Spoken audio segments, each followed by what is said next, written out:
Different's great, but being different for the sake of being different, I'm not a big fan of, right? If you just want to be different for the sake of technology, but increased, I would hide behind it. And you start to hear some of their challenges, and yes, because it speaks to the core of who you are and what drives you forward.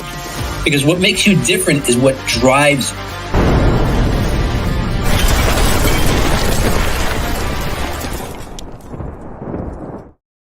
All right. Hello, everybody, and welcome to the Master Connector Show.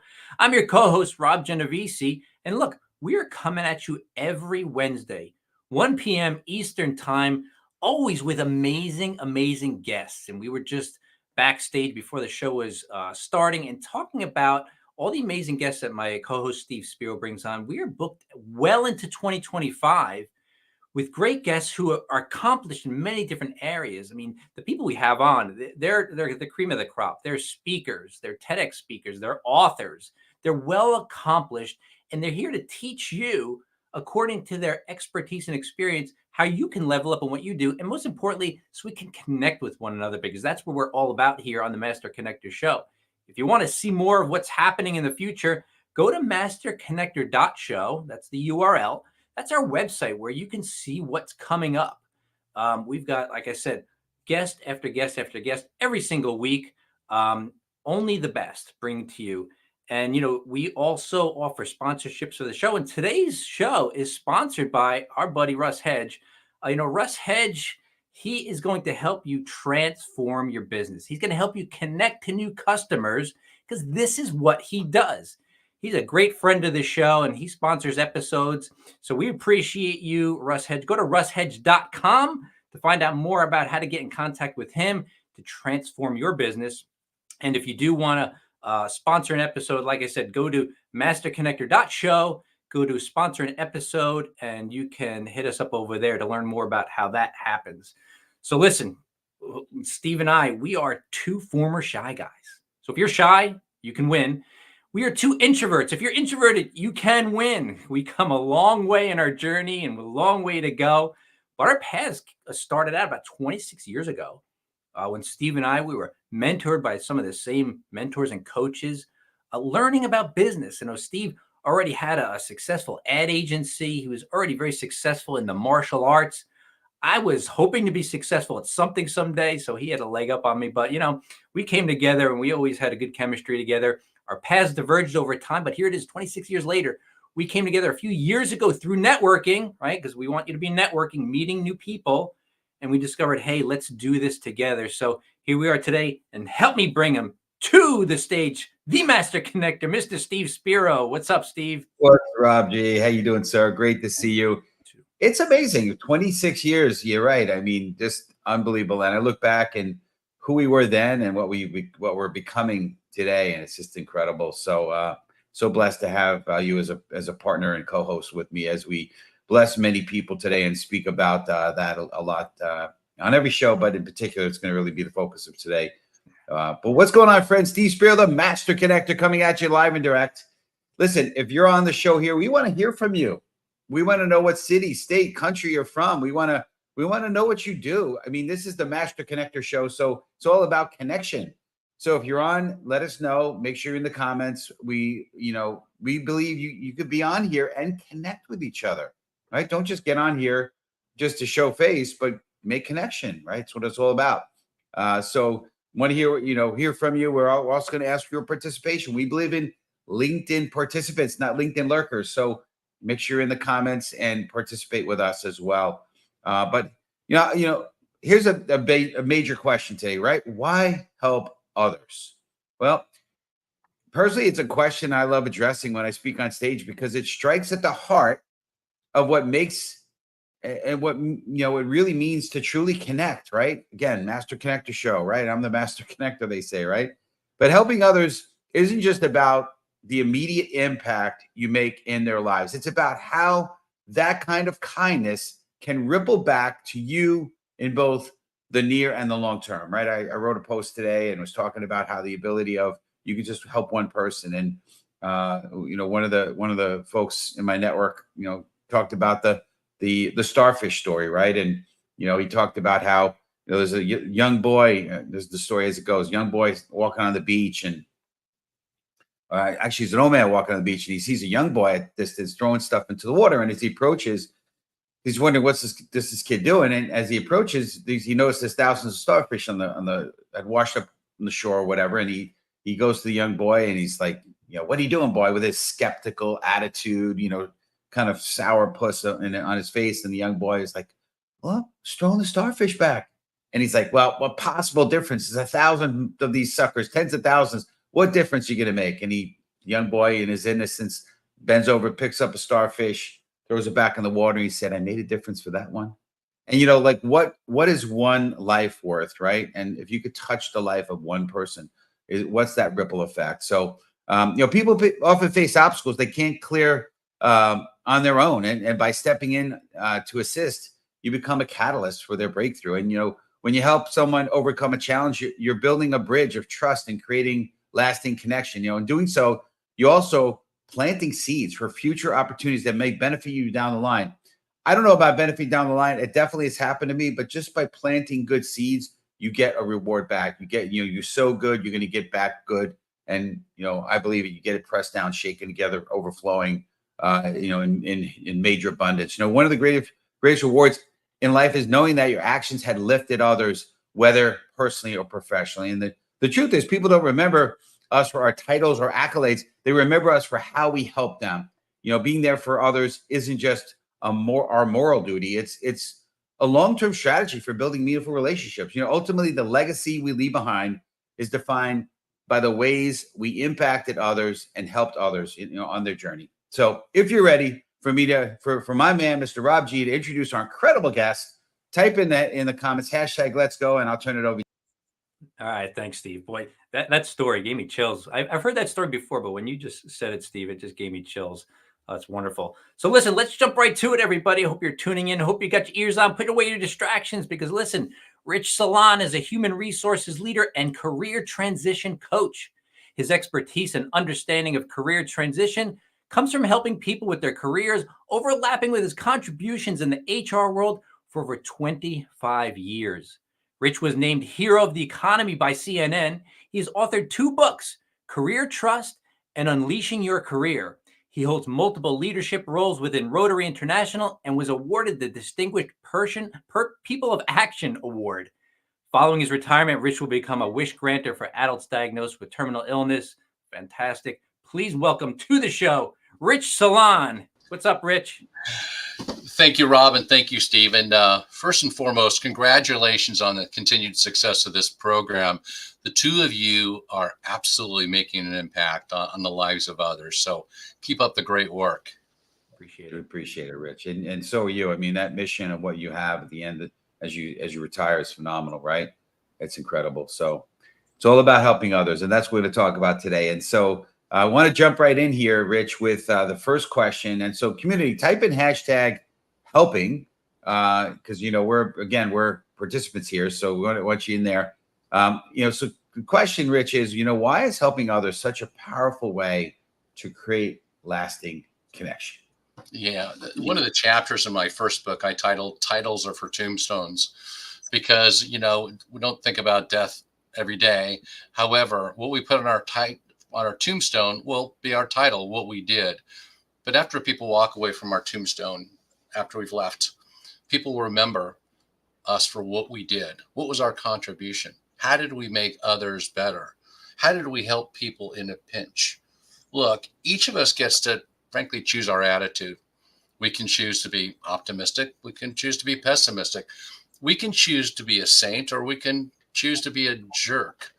But the biggest decisions in life are helping ourselves and helping others. And look, I think it's naturally the easiest thing to do is focus on ourselves. We have our security to worry about, our safety, our family relationships, but there is plenty of time for both. Helping yourself and helping others. They both need to coexist. That really will be your legacy in the long term. In the short term, it helps build your brand. It helps build credibility. It helps build trust. So spreading goodwill is absolutely underrated as a competency. Again, it does so much. It does so much for you. So wait, hold on, Rich, because so here's what I've heard. I've heard plenty of people saying, again, Steve and I are big networkers, and I've run into people who are like, I'm not really interested in helping people. I'm busy trying to help myself. I have to provide for my family, which, on the surface sounds selfish, but if they're looking to provide for their family, why or how could they focus on helping others? Why don't they get that connection that helping others helps them? It's just not an immediate instinct. However, to your point, you are absolutely right. Helping others will help yourself. I remember there's a time, January 16th, 2009, the shot heard around the world. Circuit City is liquidating after 59 years. By the way, that was my employer. I was in the HR organization. A couple of days later, the company asked me if I'd kickstart the job search for the 34,000 people nationwide as part of my closing responsibilities. I said, that's great. And I was given the opportunity, or I took the opportunity, to tell every corporation in America that your responsibility to your employees does not end the day you announce liquidation. I did some innovative things, some creative things nobody ever tried before. First thing I did is I put my own job search on hold to take care of the masses. So people remember what I did, but more importantly, they remember the sacrifices that I made. And by the way, as luck turned out, the Penske organization contacted me, and they needed a regional HR person. And I politely told them, I can't talk to you right now. Sounds like a great job. I had heard of it, but I can't talk to you right now because I got to take care of 34,000 people. If that job is still available, in about 3 weeks, schedule a discussion. But right now, my focus is on the 34,000. So I did that. Fortunately, the Penske job was available. We started interviewing. It was going very, very, very well. The publicity, they caught wind of the publicity that I was getting for the work I was doing nationally. They took a real keen interest in it. They made me a jaw dropper of an offer. It was absolutely amazing. I'd always heard the Penske organization is one of the best in our country and likely our world. But they came through. They did some amazing things. So while my efforts were taking care of others, an organization took care of me. So again, helping others is absolutely priceless.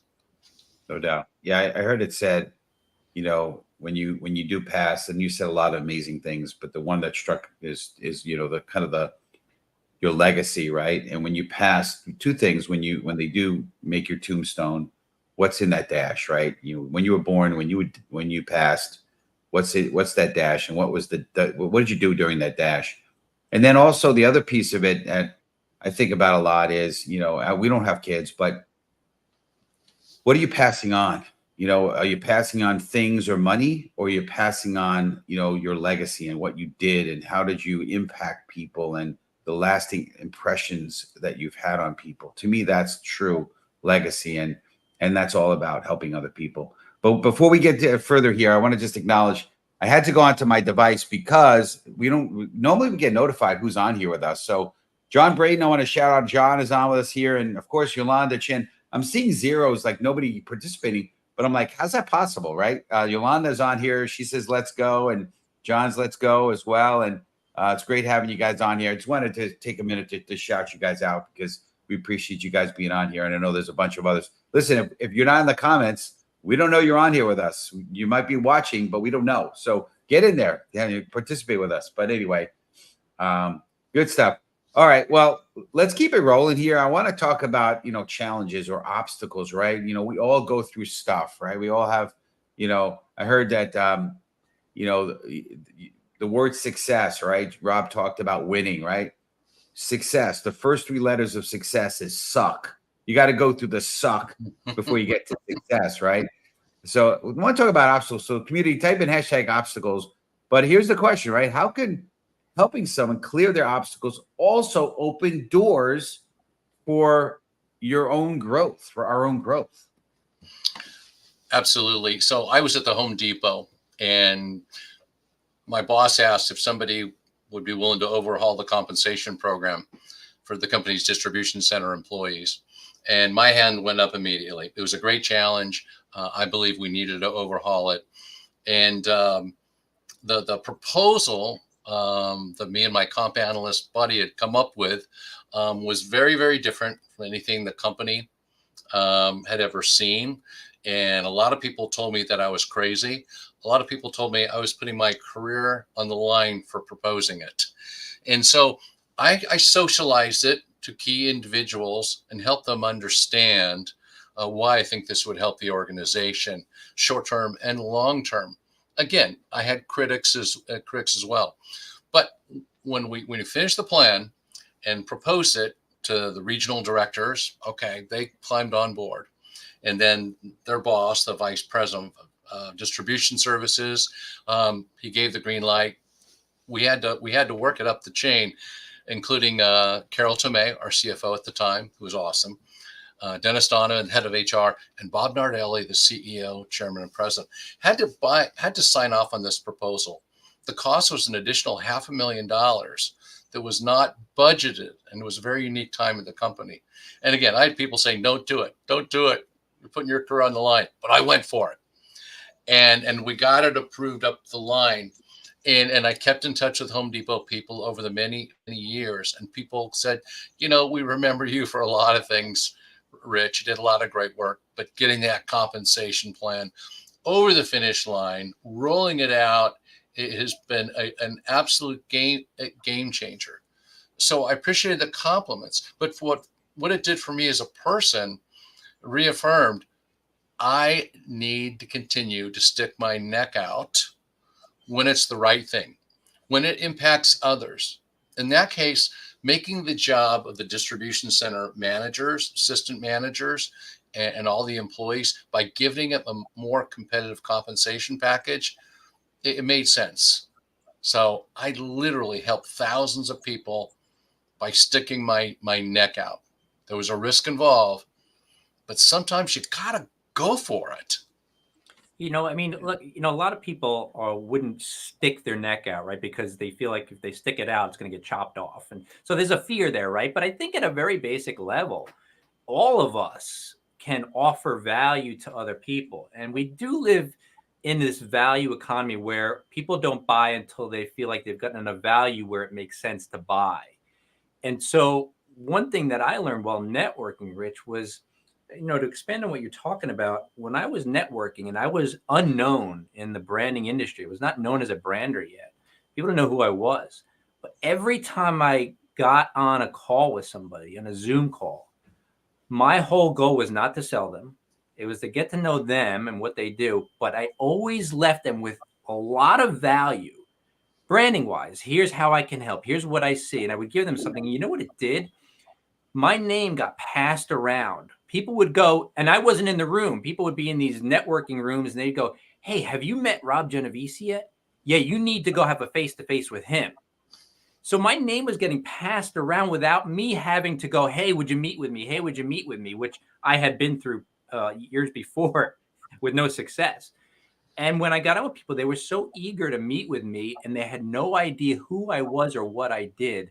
But my reputation preceded me as a person who gave value, and I got business that way, and it was almost effortless. Absolutely. With the Home Depot, we were a large company, 350,000 team members. I was one of the regional HR managers, and that role that I played in getting the comp program across the finish line, it's just people now knew who I was. And then Circuit City, the explanation I used earlier about helping the 34,000 people. It's very, very sad. Circuit City went out 59 and a half years in business. But look, we didn't go out with a whimper. We went out with a bang, because the way we took care of our 34,000 team members after the liquidation announcement was something no other organization had ever done before. So it did create a bit of a bright spot, even though it was still a mind blower to know that Circuit City was out of business. So we left a good legacy. Yeah. Well, that's I mean, that's it. It's all about legacy. And I want to touch on that a little bit. I know we chatted a little bit about legacy before, but your perspective, why do you think helping others is often the biggest legacy someone can leave behind? Yeah, it's a great question. You remember people for many years. I've worked with people when I was in my 20s and 30s, and I still remember things about them. And when I run into people, some people, I did something for them that 25 years ago. One time we had one of my managers, his son was accidentally shot and paralyzed from the waist down. His son was 16 years old. And I called in a favor. And this is literally about 25 years ago. And the favor I called in was to our NASCAR driver, Tony Stewart. And Tony gets about 200 requests a day for a phone call. And I say, this is a very, very unique situation. I know Tony's busy. Tony found time to call our manager and his son in the hospital a couple of days after the incident to cheer up he and his son. And this gentleman, our manager, stays in touch with me. And the first thing he does is remind me what a gracious effort that was. And it helped him and his son pull through. Again, what do you want to be remembered for?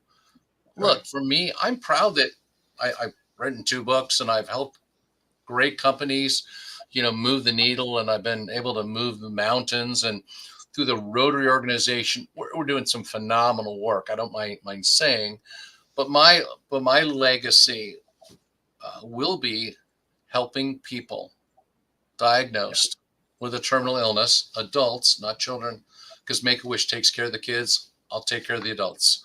Everybody deserves a dying wish. Yeah, so great. Yeah, what I love about what you're talking about, it's a long-term perspective.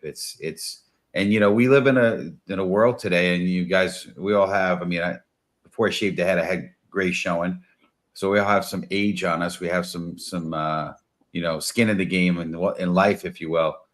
And we're in this instant gratification world right now, where everybody wants things now. And so I want to talk a little bit about long term as we start to kind of wind down the show here. But how can you help, or how can helping others now benefit you in both near and long term kind of ways? I'd love to hear the focus on the long term. Sure. Each of us are going to need help with things along the way, and nothing seems easy these days. Things are more technologically savvy. We have AI. It's a very interesting and challenging world we live in. There's things that each of us are going to need in the future, and that might be 6 months, might be 6 years, it might be 16 years. But the answer is not going to be found on the internet. The answer is not going to be found in a book. The answer and the help is going to come from people who lived a similar experience, people who are big picture, objective thinkers. When I go to build my foundation to help to be a wish granter, the first thing I'm going to do is talk to several highly knowledgeable and objective people. And I'm going to give them, if you were me, this is what I'm trying to do. I can go at it several different ways, but what do you think I should do? And the people I'm going to ask will be people that I've helped along the way. And a lot of them will be fellow Rotarians, Rotary Club members, because I give the shirt off my back within Rotary, and I'll use Rotarians as a terrific resource. So I will need people to do what I want to do, to leave my life's legacy, and so will you. It is what it is. Love it. Well, listen, I know that speaking of giving and, you've got an offer. So, Rob, you want to speak to that a little bit? Yeah, I just want to tell our audience, look, Steve works hard at bringing us amazing guests like Rich to us every single week. People who are adding value, and Rich completely epitomizes the whole notion of, give, help other people, and honestly, it comes back to you. And so he's going to offer some more value to us right now. So, Rich, you have a giveaway for our audience, right? I've never turned down request to help anybody with their career search. I help people nationwide. Call me. Everybody is at a different point in their careers. Some people are happy. Some people are less than fulfilled. If you're not fulfilled, if you're trying to do something else, if you're considering to do something else, if you're trying to figure out what you should be pursuing, call me. Again, my career purpose is to help people find the level of career fulfillment they want. And I hate to see talent not being fully utilized. You deserve to be doing what you want to be doing. You want to be doing things that make the most impact. Unfortunately, there's some forces that might be against you. I will help you. All you got to do is connect with me. LinkedIn is a great start. Don't be shy. And I've never charged a fee in helping people with their career search. What's besides LinkedIn? Do you have any other ways in which you'd like our community to reach out to you? You mentioned call me. Does that mean you want to give out a number? Sure, absolutely. 804-385-1309, and it's on my LinkedIn profile. And my long-term nickname is Rich the HR Guy. Got that also at the Home Depot. You can also find me at richthehrguy.com. I guarantee if you type in Rich the HR Guy in Google or LinkedIn, I'll pop up. And I'm here to help. That's just who I am. Well, listen, we really, really appreciate you being on here, and you've definitely brought some incredible value, and your heart is showing that heart to give and serve. And so that's all about what we're about here on the show. So thank you again. We're going to have you jump into the green room if you want to hang out for us a couple minutes afterwards, but we're going to wrap up the show here. But again, Rich, incredible. Thank you so much, sir. Appreciate it.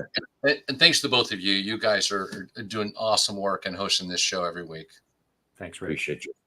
Thank you. Rob, I'll pass it to you, sir. Yeah, amazing. It's really good stuff. And look, I didn't start out as wanting to give. I was trying to get for myself. So I've discovered that what Rich is saying is absolutely 100% true. Every time I've given, I've gotten from somewhere else. So you don't always give. You don't always get where you give. Sometimes you get from somewhere else you didn't expect. But anyway, listen, as we wind down here, I want to tell you, you're learning from experts here, and you're learning from people's adversities too. And, my co-host, my buddy, Steve Spiro, he wrote a book called The Tao of a Master Connector. Well, you're going to want to pick up this book because it says his wisdom in overcoming. By the way, Steve doesn't talk about this a lot, but he has said it publicly. He's dyslexic. The guy wrote a book, right? He's got dyslexia. We were both picked on as kids, a lot of overcoming stuff as introverts and shy guys, former shy guys. But pick up Steve's book, The Tao of a Master Connector. Find out the way an introvert became a master connector, because I know there's a lot of you out there that are like us and need to hear some of that wisdom to help you overcome. So I'm going to turn it back over to Steve.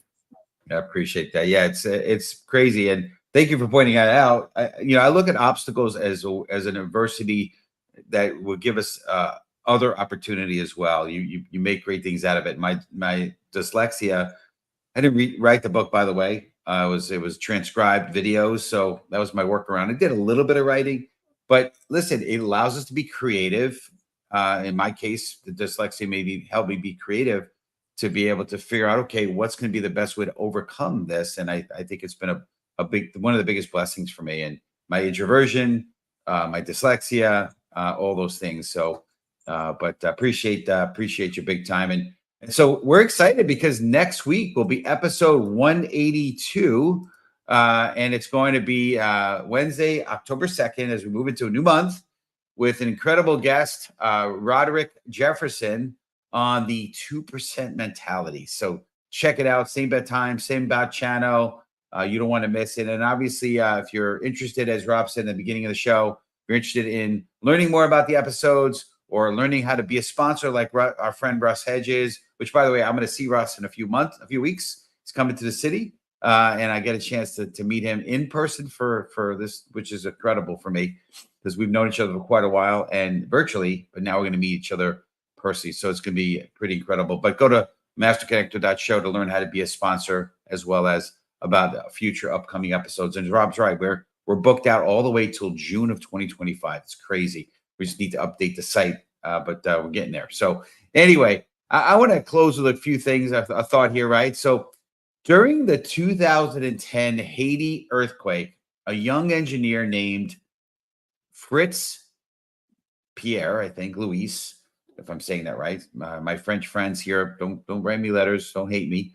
I did the best I can. He helped build his community despite losing his home and nearly everything he owned. He created temporary shelters and used his skills to restore essential services, not for profit, but to help his fellow citizens rise from devastation. His selfless actions inspired others to join him, showing how one person's determination to help can create a ripple effect of hope and resilience in the face of overwhelming odds.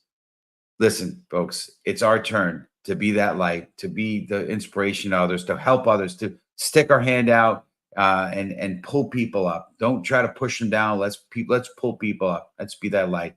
And we'll see you next week. Love you guys. Appreciate you guys. And you start to hear some of their challenges. And yes, because it speaks to the core of who you are and what drives you forward. Because what makes you different is what drives